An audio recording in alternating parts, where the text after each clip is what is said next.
question is, who will be the last to break? Me. And here we are, guys. F1 23 is finally and officially announced. With trailers and posts and leaks. Yeah, it's been a dicey start to the newest virtual F1 game, to say the least. And with the newest reveal trailer on the 3rd, it got kind of worrisome for me. Why that is and which part of the pre-release still does leave hope for a good game is coming up next.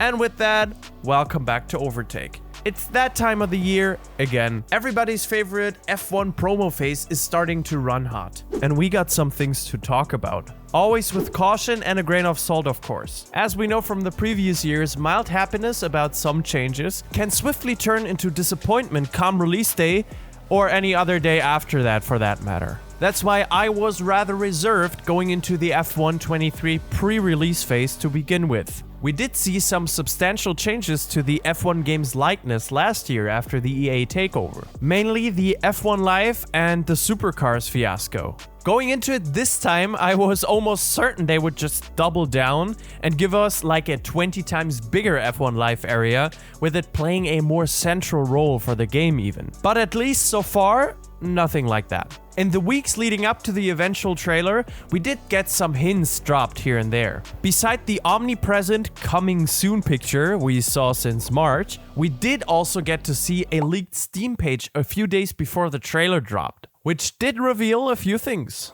The most prevalent news we got in the leak was that the Qatar circuit and the Las Vegas circuit were both in the game before we ever got to see it in the actual F1, which, if I recall correctly, is a first.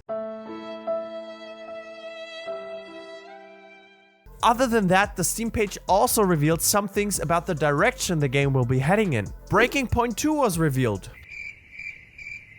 For anyone who spared themselves the time, it is F1's try at a story campaign. Similar to the journey in FIFA we had a few years back. It had mixed reactions if I recall correctly. I wasn't impressed and I certainly didn't think we would need a second coming of it. Also mentioned in the leak was F1 World. That seems to be exactly what it sounds like. F1 Live, but with a different name. Thankfully, the whole fashion thing doesn't get propped up, and there was no mention of supercars in there, which is a plus. Additionally, we also got to see the new motto of the game, which you also somewhat saw in our intro. It is "Be the last to break," which was also a fruitful tactic in F1 online lobbies over the last couple of years. So I guess they just shifted that to encompass all of the game. Oh, and who could forget the absolute monster of a reveal show for the new team of the Breaking Point campaign, Connor Sport, where we as players will apparently join forces with our favorite believable character, Devin Butler, as symbolized by an incredibly uncomfortable synthetic interview during the show. But enough of the things we already saw. What about the trailer that just dropped? Which news, if any, is in there? Right away, the trailer starts with action shots from racing, and after 15 seconds, it's clear what the main focus of this year's title is. The continuation of the Breaking Point mode. I mean, who could have guessed that after such an expensive reveal? It looks like F1 23 is aiming for some resemblance to DTS, which may actually help with authenticity at some point. Along for the ride seems to be a female racer for the first time, so that's cool at least. It may help to tell a story which we haven't already seen a million times in different flavors. A lot of the trailer is simply showcasing cutscenes from the game and then eventually some of the new things that we will getting this year. One is red flags. I've always asked myself why such thing didn't exist in F1 games before. They are usually so loyal to the source material that I thought it would have just been natural to have it in the game always. But I guess it doesn't add anything to the gaming side of things. Just like having frequent mechanical issues or press scandals, for example. And I still do hold this opinion. Red flags offer close to nothing for a game which was never the epitome of simulation, and not only features a sizable amount of bugs, but also an AI that is less than predictable a lot of the times. So revolution here?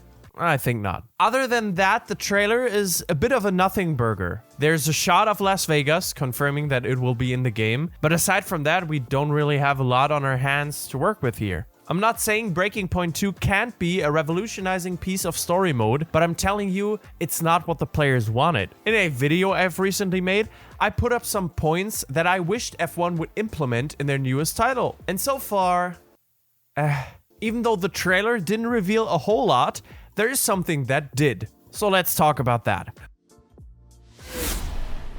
The actual most important information concerning F1 23 mainly came from EA's press release, which is far more insightful than the cinematic trailer. Here we get some news which may actually improve the game substantially. One of the biggest may be the improved handling model. Usually I would be cautious here, because something like handling is just very hard to describe, and most of the press releases are just very vague. But in this case, we actually got some trigger words, which did make me interested. Apparently, there's work done with feedback from real-life F1 teams. Nearly every part of the actual driving can hopefully be seen as improved, or at least worked on. Additionally, we got some controller love being given out, which always makes me happy. Mainly because I do know quite a few people who do play F1 on gamepad. Even if you don't, you at least have to agree that F1 is a better fit than other more serious racing titles for it. Further along, there is the mention of the new 35% race length, which I know, it's probably not the hardest thing in the world to adjust the amount of laps players can race and call that improvement in the end. But it will be a lot better for online racing leagues than the 25% or 100% we have now. Lastly, some legacy tracks are also there for the drive. Legacy with very big quotation marks. It's Paul Ricard, Portimao, and Shanghai. These are probably the unchanged ones from previous years, which still laid around on the file server somewhere. But where is my Hockenheim, god?